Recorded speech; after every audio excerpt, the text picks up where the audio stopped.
Bom dia, gente! Como vocês estão? Mais um dia na presença do Senhor. Tava apanhando aqui, ainda estou para deixar o celular numa posição boa para vocês.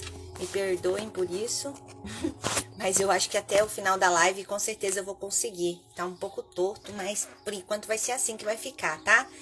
Eu tô muito animada para os salmos que a gente vai estudar hoje. O Salmos 16, eu tenho certeza que vocês serão muito abençoados com essa palavra, porque estudando um pouquinho aqui como o Senhor falou, meu coração, e eu tenho certeza que Ele vai falar com vocês. 7h14, né, como vocês sabem, o horário que a gente tem começado essas lives ao longo dos últimos 16 dias, né, porque se a gente está no Salmos 16, já foram aí 16 dias na presença do Senhor. E aí se você já perdeu, né? Eu não entendi um salmo, você pode ir lá no GTV, tá tudo registrado, tudo gravado. Bom dia, Gleice, seja bem-vinda, Deus abençoe o Senhor nessa manhã de quarta-feira. E aí você consegue recuperar e ver tudo aí que a gente tem falado, né? Desde então. Então vamos orar para começar, né? Bom dia, Rosângela. Hoje a gente vai aprender com o Salmos 16. Vamos ver o que o Senhor tem para falar com a gente nessa manhã. Pai, muito obrigada por mais esse dia na tua presença.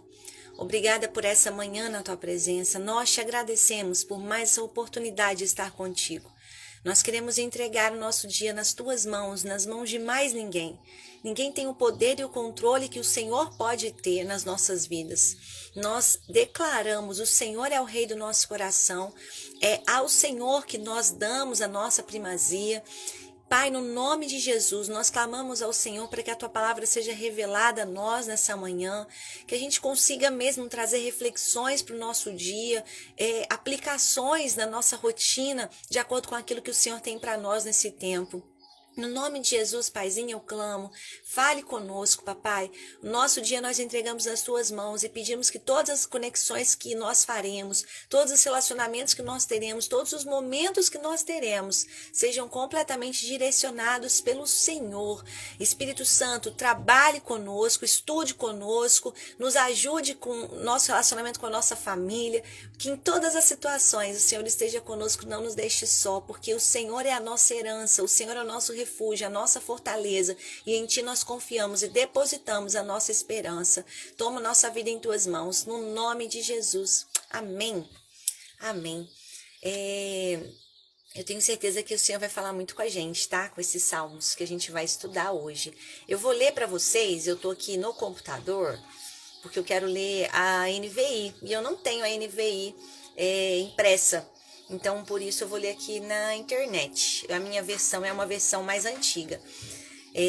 O Salmo 16 é um salmo que foi escrito por Davi e começa dizendo o seguinte: protege-me, ó Deus, pois em ti me refugio. O que é importante a gente entender nesse contexto em que Davi está falando que ele se refugia no Senhor e que ele é protegido pelo Senhor, pedindo a proteção para o Senhor. É importante a gente entender que Davi estava numa época boa da vida dele, ele estava num contexto muito bom. Ele já tinha casa própria, ele já tinha estabelecido o reinado dele, então ele não tinha muitos inimigos, né? Ele já tinha levado a Arca da Aliança para um lugar seguro, ou seja, Davi estava com a vida muito boa na época que ele escreveu esse livro. O contexto dele era positivo, mas ainda assim, o que é interessante, tudo isso em si mesmo não trazia a Davi a garantia de felicidade. Então, ainda tendo tudo isso resolvido, encaminhado na vida dele, ele pede ao pai para que o pai o protegesse, porque o pai era o refúgio dele. Então, ele estava dizendo, o recado que ele está passando nas entrelinhas para Deus é: Deus, apesar de eu ter tudo bem encaminhado, é você que é o meu refúgio. Eu não confio nas coisas que eu tenho, nas minhas próprias conquistas. Eu confio em ti. E isso é muito forte, né? É muito poderoso a gente ter essa mentalidade, esse entendimento de que a nossa alegria, ela não depende se as coisas estão bem ou não. Hoje em dia existe muitas pregações e que atraem muitas pessoas, que são pregações a respeito da prosperidade, a respeito, né, do quanto a gente tem que ser bem financeiramente, e muitas vezes a nossa busca com relação a Deus, ela mais está pautada, né, em conquistas financeiras que a gente deseja ter, né, em vitórias que a gente quer ter nessa área, do que em qualquer outra coisa. E Davi nos ensina, nessa manhã, ele ensina pra gente que a nossa alegria, o nosso refúgio não pode estar nessas coisas que são tão passageiras, elas são tão corriqueiras, elas vêm e vão, né? E Davi nos ensina que ele se refugia no Senhor. Eu não sei no que você tem se refugiado. Eu não sei no que você baseia a sua alegria. Eu digo isso porque tem muitas pessoas que elas estão bem quando tudo tá bem. Tem dinheiro na conta, tá tudo bem. Conseguir uma promoção, tá tudo bem. Mas é só alguma dessas coisas irem para um outro caminho que fica tudo mal, né? Então, no que de fato você tem se refugiado? Se as circunstâncias da vida têm determinado se você fica feliz ou triste, talvez seja o caso de você repensar, porque o seu refúgio não está no Senhor. Talvez, se o seu refúgio está num relacionamento, tá bem com meu namorado, tá bem com meu esposo, então eu tô bem. Seu refúgio está sendo essa pessoa, não está sendo o Senhor. E Davi nos ensina que é para a gente se refugiar no Senhor. E aí no versículo 2 ele vai falar assim: ao Senhor eu declaro, tu és o meu Senhor, não tenho nenhum outro bem além de ti. Esse versículo é até bem conhecido, né? A gente fala bastante dele versículo, não tenho outro bem além de ti. Mas o que ele de fato quer dizer é que se a gente não tem nenhum outro bem além do Senhor, nada que a gente tenha e que as pessoas considerem como algo de valor faz sentido pra gente, porque o nosso maior bem é o Senhor. É como se nada, o meu maior bem é o Senhor. E será que essa é uma realidade para você? Ou a sua alegria, a sua tristeza está fundamentada nas circunstâncias, né, da sua vida? E aí ele fala no versículo 3, quanto aos fiéis que há na terra, eles é que são os notáveis, em quem está todo o meu prazer. Então ele está falando aqui de amizades, de bons relacionamentos. Ele já falou muito aqui, nos Salmos para trás, sobre os seus inimigos, né? E é legal a gente ver Davi ressaltando os seus amigos, né? E quem são os amigos de Davi? Quem são as pessoas com quem Davi caminha? São as pessoas que são notáveis, são as pessoas que são fiéis. Então ele não é daquele que se assenta na roda dos escarnecedores. Ele está com pessoas, ele tem pessoas que o cercam, que são pessoas que de fato vão contribuir com a vida dele cristã. Eu não estou falando que você não pode ter amigos que não sejam cristãos, mas eu estou dizendo que é muito bom a gente estar cercado de boas companhias, de bons conselheiros, de pessoas que vão apaziguar as suas guerras e não jogar lenha na fogueira para que uma situação pequena se transforme numa situação grande. Então, quais são as pessoas, né, que têm cercado a sua vida, cercado a sua rotina? Qual que é o seu círculo de amizade hoje? Seu círculo de amizade mais agrega ou mais desagrega? A gente tem que refletir isso, porque Davi tinha prazer nos fiéis da terra. Ele tinha prazer nos homens que eram notáveis, né? O prazer dele estava em caminhar com essas pessoas, né? E a gente tem que refletir como que está sendo aí as pessoas, como que tem sido, né, a nossa caminhada, quem tem caminhado ao nosso lado, quem tem caminhado ao seu lado. E aí no versículo, pessoas que acrescentem, que comprem suas guerras, né? Que intercedam por você. Eu acho muito importante a gente poder confiar em pessoas, falar dos nossos problemas, das nossas dificuldades, mas sabendo que elas não é só para contar algo, não é só para desabafar, sabendo que elas serão intercessoras, sabendo que elas acrescentarão dessa maneira na sua vida. E às vezes existe muita quantidade, mas pouca qualidade, né? E a gente tem que refletir, com quem que eu estou gastando meu tempo de fato? São pessoas que acrescentam na minha vida ou não? São pessoas que às vezes só estão ali para sugar e que nada acrescentam. Eu acho que a gente tem que pensar a respeito das nossas amizades, porque Davi também pensava. E aí no versículo 4 fala assim: grande será o sofrimento dos que correm atrás de outros deuses. Não participarei dos seus sacrifícios de sangue, e os meus lábios nem mencionarão os seus nomes. Então Davi vem numa sequência, né, falando que o bem dele está no Senhor, que não existe nada mais valioso para ele do que estar com o Senhor, e que essa seja a sua adoração, fala das amizades e agora ele fala da idolatria, que era uma coisa muito comum na época. Então ele está falando, eu não vou participar disso, Senhor meu, eu não participo dessas coisas, eu não participo desses sacrifícios de sangue. Pra gente pode soar estranho, mas era algo comum na época, né, de sacrifício com sangue. E ele está falando, eu não vou fazer isso, os meus lábios não vão mencionar outros nomes. Bom dia, Ju, seja bem-vinda. Porque a minha boca pertence apenas ao Senhor. E aí no versículo 5 ele vai dizer, Senhor, tu és a minha porção e o meu cálice. És tu que garantes o meu futuro. Gente, quanto ensinamento tem nesse versículo? A gente vai falar sobre ele agora. Quando ele fala primeiro, tu és a minha porção. É como se de várias porções, tu és a minha porção separadinha para mim. Ou seja, o Senhor é o que eu desejo, o Senhor é o que eu quero, o Senhor é o que eu anseio. E o meu cálice, o vinho, a simbologia do vinho na época, ela significava alegria. Então Davi está dizendo, o Senhor é a minha herança, o Senhor é aquilo que tem valor para mim, o Senhor também é a minha alegria não está baseada em uma pessoa, em um filme, em um seriado, em uma coisa, a minha alegria é o Senhor e és tu que garantes o meu futuro. Então assim, a gente tem tanta preocupação com o que vai ser da nossa vida, como que vai ser o futuro. E Davi não tinha essa preocupação, porque ele sabia que era o Senhor que garantia o futuro dele. O fato dele ter riquezas, por exemplo, não garantia o futuro dele. O fato de ele estar vivendo num momento tranquilo da vida dele como rei, não garantia o futuro dele. O que garantia o futuro dele é o Senhor, porque ele sabia que essas coisas eram coisas fugais, sabe? Sem valor, que escorrem por entre os dedos. Um dia uma pessoa pode estar bem, outro dia já não pode ter mais nada. Você já conheceu pessoas assim que fracassaram nas suas vidas, né? Financeiras e tinham muitas coisas e perderam muitas coisas, porque a nossa vida, ela escorre pelos dedos, se não é o Senhor que tem o controle. E Davi tinha essa convicção de que o futuro dele, quem estabelecia, era o Senhor e mais ninguém.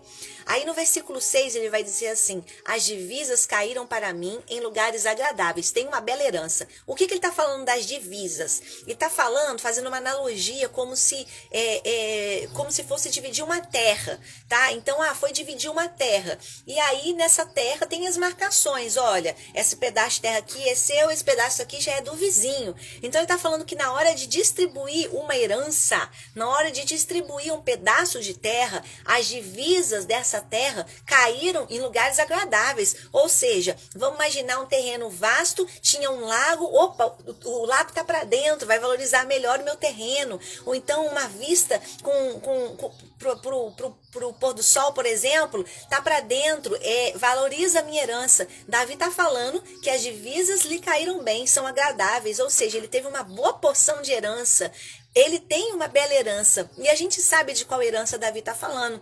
Você também poderia se alegrar com esse versículo. Você também poderia dizer, me coube uma boa herança, me coube uma boa parte da herança, porque a herança que o Senhor tem reservada para nós é melhor do que a herança corruptível que a gente vê aqui nessa terra. A herança que o Senhor tem reservado para nós, ela é boa, ela é agradável, e você deveria se alegrar com essa herança mais do que você se alegraria com qualquer outro valor, quantidade financeira, conquista que o mundo possa te oferecer, porque essa herança, ela não se corrompe, ela é para sempre. E aí no versículo 7 ele vai dizer, bendirei o Senhor que me aconselha, na noite escura o meu coração me ensina. Então ele fala assim, eu vou te engrandecer, Senhor, porque o Senhor tem sido meu conselheiro. Entenda que Davi, ele era rei. Então ele estava cercado de homens muito sábios, cheios de sabedoria. A tribo de Issacar era uma tribo que estava cercando sempre a vida de Davi. E essa tribo, ela era uma tribo responsável por discernir o tempo. Era uma tribo que conseguia discernir as estações. Vamos imaginar que seriam como se fossem os profetas. E Davi estava cercado dessas pessoas, cheias de sabedoria, pessoas que diriam para ele o que fazer, como se comportar, mas apesar disso, ele bendizia ao Senhor porque era o Senhor que o aconselhava. Então assim, não existe problema em você estar cercado de pessoas sábias, isso é bom, isso é ótimo, mas o Senhor precisa ter a palavra final na sua vida. Não vá atrás de palavras de profetas, sendo que o próprio Pai pode falar com você no seu interior, através do seu testemunho interior, através daquilo que você sente no seu coração. Vá atrás do Senhor Senhor, porque ele é o seu conselheiro. E ele era o conselheiro de Davi, e Davi nos ensina isso. Eu tenho todo mundo aqui, eu tenho vários profetas. Imagina você caminhar com vários profetas para falar o que fazer, né? Ele poderia só se basear nesses profetas, mas ele pedia conselho ao Senhor. E mais, ele ainda termina esse versículo dizendo: na escura noite, o meu coração me ensina. Então, na escura noite, ele está falando que o próprio coração dele o ensinava. Como que o nosso próprio coração pode nos ensinar algo? Bom dia, Marquinhos, tudo bom? Deus abençoe. Como que o nosso coração pode nos ensinar algo? O nosso coração só tem a capacidade, a habilidade de nos ensinar algo se o nosso coração estiver no Senhor. Se o nosso coração estiver firmado no Senhor. Bom dia, Deane, Deus abençoe sua manhã. Então entenda que a gente só consegue fazer bem pra gente mesmo, a gente só consegue ouvir o Espírito Santo e ser aconselhado pelo nosso próprio coração se nós estivermos no Senhor. Davi conseguia ouvir os conselhos do seu próprio coração, porque ele estava no Senhor. E que horas que ele fazia isso? Era à noite. Então à noite, às vezes pode ser um momento para muita gente de um relaxamento, né? De, sei lá, de pegar o celular, de ficar passando, vendo o que está acontecendo, as coisas. Mas à noite, o que Davi fazia? Ele ouvia os conselhos que vinham do Senhor, que o Senhor colocava no interior dele, e aí vinha aquele testemunho interior, aquela voz dentro da mente dele, e o Espírito Santo falava e comunicava com ele. Então eu te encorajo, eu até preciso voltar a fazer isso, mas algumas noites para trás, eu estava com o costume de antes de deitar, eu fazia um compilado do meu dia. Eu pensava, qual foi o ponto alto do meu dia? Qual foi a situação, o momento em que o Senhor falaria: 10, minha filha, isso mesmo, você agiu muito bem. E aí eu fazia essa reflexão sobre esse momento. E depois de fazer isso, eu também fazia o contrário. Qual foi o ponto baixo? O que Deus quis me ensinar com essa situação? E aí eu pegava, eu fiquei nervosa por conta disso. E aí, o que o Senhor quer me ensinar com isso que aconteceu? Então, é bom a gente amanhecer com o Senhor e terminar com ele também, né? Então eu não sei se você tem esse hábito, mas Davi pedia conselho ao Senhor, ele era aconselhado no seu interior à noite. Então faça isso também, essa reflexão sobre como foi o seu dia, para não passar desapercebido algumas coisas e a gente de fato aprender com o Senhor. E aí no versículo 8 vai falar assim: sempre tenho o Senhor diante de mim, com ele à minha direita não serei abalado. Então Davi reconhece, e nós devemos reconhecer que nós não seremos abalados, nós não sofreremos se nós estivermos ao lado do Senhor. E aí usa essa expressão, né, de estar à direita, né? Estar à direita na Bíblia significa sinal de bênção, significa sinal até de honra, né? Então, se eu tenho o Senhor à minha direita, eu sou abençoada, eu sou honrada com as promessas, com o cumprimento das promessas, né? Então, a gente tem que ter a consciência. Se a gente quer de fato que o Senhor esteja à nossa direita, a gente precisa se posicionar da maneira certa. Eu acredito que o Senhor nunca sai do lugar, ele está sempre no mesmo lugar. Somos nós que saímos de perto dele, vamos para a esquerda, vamos para frente, vamos para trás. Então se posicione da maneira certa para que você seja alvo dessa bênção, alvo das promessas, alvo das honras do Senhor, né? Versículo 9, por isso o meu coração se alegra e no íntimo exulto, mais do que se alegrar é exultar. Bom dia, Rafa, tudo bom? Que saudade de você. Ele não só se alegrava, ele se exultava. Mesmo o meu corpo repousará tranquilo. Então o fato, ele não precisava tomar, eu nem sei os nomes de remédios que tiram a tristeza do coração das pessoas, né? Mas a gente sabe que hoje em dia existem muitos remédios para depressão, para ansiedade, e para dormir, para tanta coisa. E Davi não precisava disso, porque o coração dele se alegrava e se exultava no Senhor. Era o Senhor que trazia essa porção de alegria. Então talvez esse não seja o seu caso, mas talvez seja o caso de alguém que você conhece, que se entope de remédios. Por quê? Porque a alegria delas não está no Senhor. E você pode levar essa alegria, fazer com que o coração dessa pessoa se exulte ao conhecer o Senhor. Então não só escute se lamentando, nossa, esses remédios ajudam. Não, você tem o remédio que ela precisa. Você tem a receita que ela precisa. Então se posicione dessa maneira. Versículo 10. Porque tu não me abandonarás no sepulcro, nem permitirás que o teu santo sofra decomposição. É muito interessante o que a gente vai aprender agora, que eu vi em um estudo, tá? O título desses salmos, em algumas versões, é considerada, Davi intitula como hino, como canção, como poema. E essas coisas traduzidas no hebraico significa macatã. E Macatã, dentre vários significados, tem o significado de gravação em ouro feito em túmulo. Então, quando Davi dá o nome para esse salmo, o que ele está dizendo é que, olha, esse salmo, ele é digno de ser gravado em ouro na minha lápide. Ele é digno de ser gravado em ouro no meu túmulo. E esse versículo 10, ele traz essa confirmação, porque ele fala, porque tu não me abandonarás no sepulcro. Então, Davi está dando um recado, como se esse salmo é para ser gravado quando eu não estiver mais aqui nessa terra.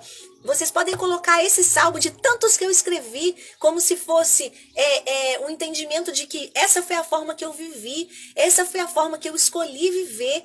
Eu não sei, eu gosto muito de fazer essa reflexão, mas o que você gostaria que tivesse escrito na sua lápide? Se você morresse hoje, como você quer ser conhecida? Como você quer ser conhecido? Será que você gostaria que tivesse escrito? Aqui jaz a Érica, ela conquistou 3 carros do ano, uma casa própria, conquistou muitos empregos bem-sucedidos. Eu tenho certeza que não é isso que você quer que seja escrito na sua lápide. Eu tenho certeza que o que você quer que seja escrito sejam legados que foram deixados para gerações que virão através da sua vida, que virão depois de você. Você quer ser conhecido como uma boa mulher, como uma pessoa agradável, como uma pessoa que as pessoas gostam de estar ao redor. É de outra maneira que a gente quer ser conhecido. E o que você tem feito para que você seja conhecido dessa maneira? Será que a sua preocupação está mais com as conquistas da terra ou com, de fato, o legado que você vai deixar? Existe uma diferença entre herança e legado. E a sua preocupação hoje, você acorda, respira e faz todos os dias algo e está naquela rotina para quê? Para conquistar a herança ou para conquistar um legado? O que você gostaria de que tivesse escrito na sua lápide? Você tem trabalhado em prol disso? A gente tem que parar para pensar, porque a gente gostaria de um monte de coisa, mas a gente não tem feito nada para que isso aconteça, para que seja escrito dessa maneira. E aí a gente finaliza no versículo 11, dizendo, tu me farás conhecer a vereda da vida, a alegria plena da tua presença, eterno prazer à tua direita, né? Então não existe outra pessoa, outra coisa, férias, nada que possa fazer a gente conhecer a alegria plena, que é estar na presença do Senhor. E se você tem depositado a sua alegria em pessoas, em coisas, qualquer coisa, nunca vai conseguir, porque a alegria plena a gente vai alcançar no Senhor, o prazer de verdade a gente vai alcançar no Senhor, e é Ele que faz a gente conhecer as suas próprias veredas. Então, tu me farás conhecer a vereda da vida, ou seja, os caminhos que me levam à vida, é o Senhor que vai fazer eu conhecer. Através de Jesus a gente é levado ao Pai. É a palavra do Senhor que nos faz conhecer os caminhos exatos para nós. Ah, Senhor, fala comigo, eu preciso de respostas. Ele vai nos conduzir à vereda da vida, ele vai nos conduzir ao caminho da vida. E você pode encontrar essas respostas nele e em mais ninguém. Pare de ficar procurando nas pessoas. Deus pode até usar as pessoas. Pode usar profeta, pode usar pregação, pode usar pastor, pode usar o que ele quiser. Mas mais do que isso, ele quer aprender a falar. Ele quer aprender, não. Ele quer que você aprenda a ouvir ele falar no seu próprio testemunho interior, com o Espírito Santo que habita dentro de você. Então você já tem a capacidade e a habilidade de ouvir a voz do Espírito Santo e saber o que ele tem para você, qual vereda, qual caminho que ele tem para você naquele momento, naquela estação. Então assim, eu acredito em várias fases na nossa caminhada como cristão, de maturidade, de ser criança, né, de ser um bebê na fé. Qual que é a fase que você está vivendo? Porque se você quer viver uma vida de maturidade na presença do Senhor, você precisa entender que Ele quer revelar para você as veredas dele, os caminhos que ele tem para você nessa nova fase, nessa nova estação, nesse ano de 2021, né? E é isso, gente. Nossa, engatei aqui a falar, mas esse Salmos falou muito comigo. Se você perdeu o comecinho, volta lá, porque eu tenho certeza que tem algum ensinamento que pode ser útil para você. Mas eu quero te encorajar nessa manhã, né, depois de ter essa reflexão, a entender e pensar um pouco sobre herança, sobre legado, sobre em que você tem baseado a sua vida, em que você tem se refugiado, se são coisas que vão passar, né? Faça essa reflexão e nós vamos orar a respeito disso. Paizinho, o Senhor é a nossa porção. O Senhor é a nossa herança e nós não temos outro bem a não ser o Senhor.